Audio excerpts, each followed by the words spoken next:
Hello students, very good morning all of you. हम अपने last lecture में NCERT questions को डिस्कस कर रहे थे और आज हम उन्हीं क्वेश्चंस को आगे कंटिन्यू करते हैं। ठीक है, तो जो हमारे पास नेक्स्ट क्वेश्चन है बेटा, draw the electron dot structures. हमने इलेक्ट्रॉन डॉट स्ट्रक्चर्स ड्रा करने हैं। ठीक है, पहले भी बहुत सारे क्वेश्चंस कर चुके हैं हम इलेक्ट्रॉन डॉट स्ट्रक्चर पे, तो मतलब कि बहुत इंपॉर्टेंट है। तो कौन कौन है? इथेनोइक एसिड, फॉर्मूला आपको शायद अब अच्छे से याद हो गया होगा। Second one H2S, third one propanone and fourth one is F2। ठीक है, तो अब हमें इनके इलेक्ट्रॉन डॉट स्ट्रक्चर बनाने हैं, इनको देखना है। तो अब सबसे पहले CH3COH। ठीक है बेटा, तो इलेक्ट्रॉन डॉट स्ट्रक्चर बनाने के लिए सबसे पहले आप क्या करोगे, उसका स्ट्रक्चरल फॉर्मूला बना लो, उससे इलेक्ट्रॉन डॉट स्ट्रक्चर थोड़ा सा इजी हो जाएगा। ठीक है, तो इथेनोइक एसिड है भाई, हमें पता है ना कि हर कार्बन की वैलेंसी 4 पूरी करनी होती है और कार्बोक्सिल ग्रुप किस तरीके से अरेंज होता है। ठीक है, तो सबसे पहले क्या हो जाएगा ये CH3। तो कार्बन के 4 वैलेंसी मैंने पूरी कर दी, C डबल बॉन्ड OH।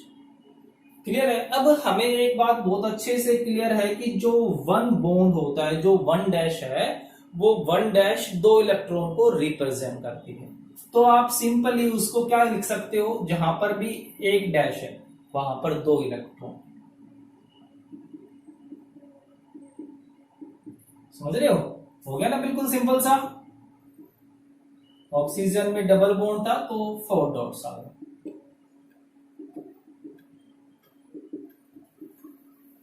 ठीक है, इनकी वैलेंसी आप बस हो गया, सिंपल सा।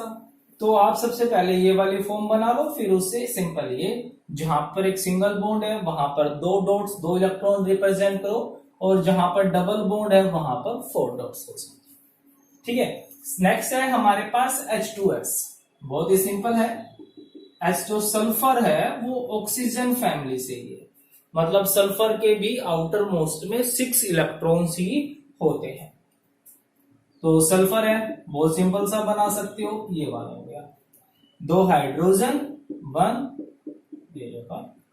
ठीक है, अगर आप इसको सर्कल की फॉर्म में, क्योंकि आप इसको सर्कल की फॉर्म में लिख सकते हो क्योंकि ये इजी से है, तो इसको आप ऐसे भी लिख सकते हो या सिंपल डॉट वाली फॉर्म में छोड़ करके आ सकते हो। नेक्स्ट है प्रोपेनॉन, इसको ध्यान से देखो। प्रोपेनॉन, सबसे पहले यहां पर पहुंचो, ऑन लास्ट में जो होता है वो वर्ड फंक्शनल ग्रुप को रिप्रेजेंट करता है। तो ऑन का मतलब क्या हुआ बेटा? कीटोन है यहाँ पे। ठीक है, ऑन का मतलब क्या हुआ? कीटोन है। और कीटोन क्या होता है? Ketone C double bond O, है ना? हमें फंक्शनल ग्रुप बहुत अच्छे से याद हो चुके हैं कि कीटोन क्या होगा? C double bond O। अब आ जाओ प्रोप। प्रोप का मतलब क्या हो गया? 3 कार्बन हो गए, और एन का मतलब सभी कार्बन में सिंगल बॉन्ड है।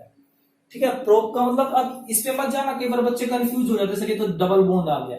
हमने ये डबल बॉन्ड नहीं देखना है, हमने कार्बन कार्बन के बीच का बॉन्ड देखना है। तो एन है तो कार्बन कार्बन में सिंगल बॉन्ड, प्रोप है तो 3 एटम्स होंगे कार्बन के। तो एक कार्बन तो ये हो चुका, 2 कार्बन और कीटोन के दोनों तरफ कार्बन लगाने हैं, ये चीज ध्यान रखना, वरना वो एल्डिहाइड बन जाएगा। ठीक है, ये कीटोन है, इसके दोनों तरफ कार्बन हमने अरेंज करने हैं। अब इसकी वैलेंसी पूरी कर दो भाई, एक कार्बन है तो 3 हाइड्रोजन, इसके 4 बॉन्ड पूरे हो गए, इसका 1 बॉन्ड है तो 3 हाइड्रोजन। अब इसका इलेक्ट्रॉन डॉट स्ट्रक्चर बना सकते हो ना, सिंपल सा, 3 हाइड्रोजन है तो 1 2 3 सिंगल सिंगल बॉन्ड है, ये बन गया। उसके बाद फिर से सिंगल बॉन्ड है, फिर कार्बन और यहां पर ऑक्सीजन, ये बन गया। ठीक है, फिर सिंगल बॉन्ड है, फिर कार्बन है, फिर हाइड्रोजन है, सभी के इलेक्ट्रॉन्स आप पूरे कर दो, हो गया। बिल्कुल सिंपल सा। ठीक है, ज्यादा फोकस ही नहीं है कुछ। नेक्स्ट है F2। F2 तो बिल्कुल सिंपल होता ही है। F के आउटर मोस्ट में कितने इलेक्ट्रॉन होते हैं? 7। हो गया ना? अब इनकी वैलेंसी पूरी कर दो आप। हो गया ये octet complete. And these are simple electron dot structure. तो ज्यादा कंफ्यूज नहीं होना है, सिंपल से क्वेश्चन है, थोड़ा सा ध्यान करोगे तो क्वेश्चन इजीली सॉल्व हो जाएंगे। ठीक है, नेक्स्ट क्वेश्चन है हमारे पास, एक्सप्लेन होमोलोगस सीरीज। तो होमोलोगस सीरीज हमने बहुत अच्छे से सीखी हुई है और हम उसके एग्जाम्पल भी कर सकते हैं। ठीक है, चलो अब ये तो हो गया थ्योरेटिकल फॉर्म। अगर इस क्वेश्चन को थोड़ा सा ट्विस्ट कर देते हैं, एग्जाम में होमोलोगस सीरीज नहीं आती, एग्जाम में आता कि भाई आपको कीटोन के फर्स्ट 3 मेंबर्स लिखने हैं, कीटोन के फर्स्ट 3 मेंबर्स आपने लिखने हैं। ठीक है, होमोलोगस सीरीज के ऊपर क्वेश्चन है, बस हमने थोड़ा सा इसको ट्विस्ट कर दिया। Right first 3 members, first 3 members of ketone, ketone के फर्स्ट 3 मेंबर्स हमने लिखने हैं। तो क्या लिखोगे? तो सबसे पहले दिमाग में आना चाहिए कि भाई कीटोन है, कीटोन का फंक्शनल ग्रुप क्या होता है। ठीक है, बिल्कुल स्टेप बाय स्टेप सोचो, कोई जल्दबाजी नहीं है। ये हो गया कीटोन का फंक्शनल। अब फिर दूसरे दिमाग में बात आएगी, क्या इन दोनों की तरफ क्या होते हैं? हाइड्रोजन कभी भी नहीं होता, अगर हाइड्रोजन लगा दिया तो वो एल्डिहाइड बन जाएगा। तो मतलब कम से कम एक कार्बन यहां पर, कम से कम एक कार्बन यहां पर। ठीक है, तो इसका मतलब क्या हुआ कि कीटोन का जो फर्स्ट मेंबर होता है उसमें 3 कार्बन के एटम्स होते हैं।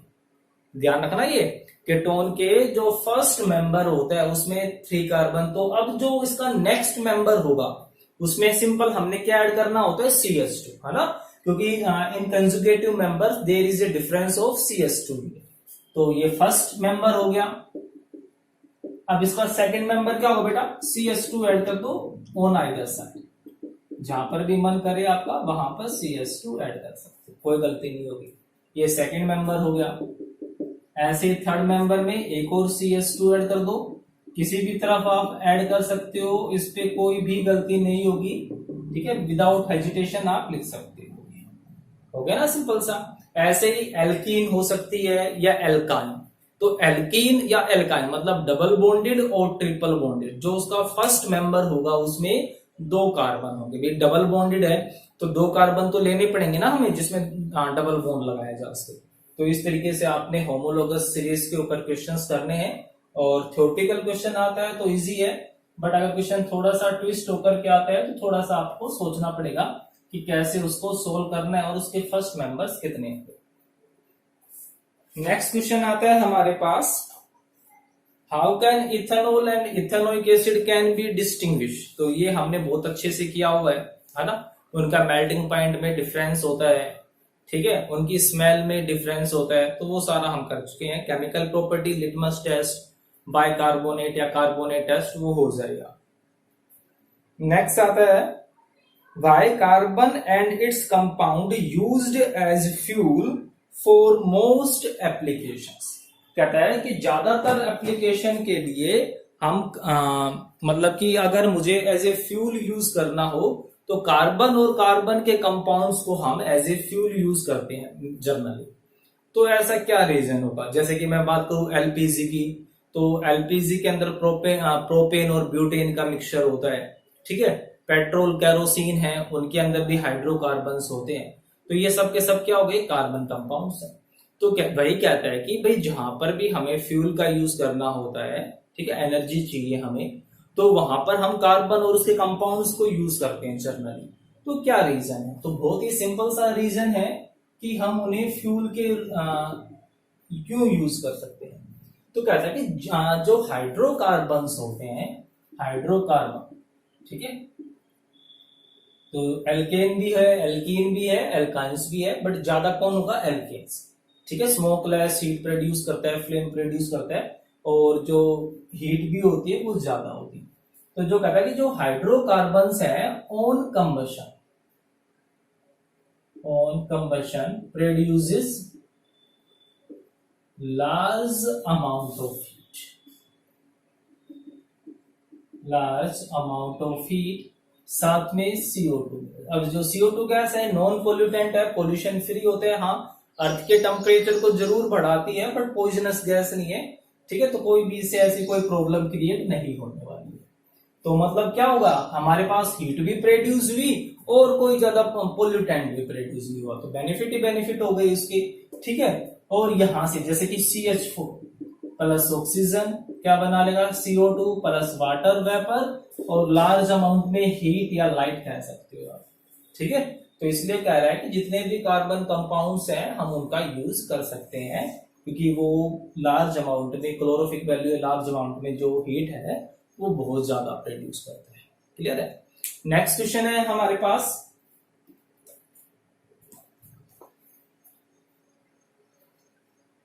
What is hydrogenation reaction and what is its industrial application. ठीक है, हाइड्रोजिनेशन रिएक्शन क्या होती है और इंडस्ट्रीज में उसके यूजेस क्या क्या होते हैं। तो बहुत ही सिंपल सा है ना। हाइड्रोजिनेशन रिएक्शन मैं बता चुका हूं, hydrogenation means addition of hydrogen.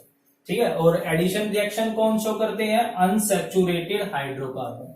तो जो अनसैचुरेटेड हाइड्रोकार्बन है, जब हम उसमें हाइड्रोजन का ऐड करेंगे, एडिशन करवाएंगे इन प्रेजेंस ऑफ एजेंट या generally called reducing agent like निकल, प्लेटियम at high temperature, then it converts into alkane, and that reaction या this reaction is used to convert vegetable oils into vegetable ghee, है ना।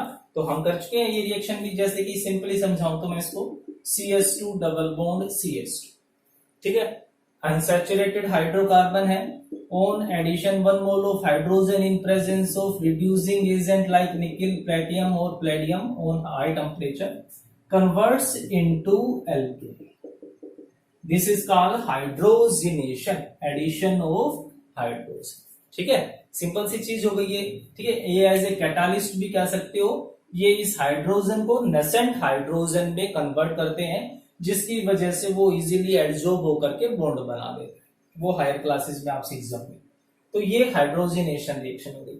अब इसका use, अब जो vegetable oils होते हैं वो लॉन्ग चेन ऑफ हाइड्रोकार्बन होती है, अनसैचुरेटेड बॉन्ड होंगे वहां पे, मतलब डबल और ट्रिपल बॉन्ड्स होते हैं।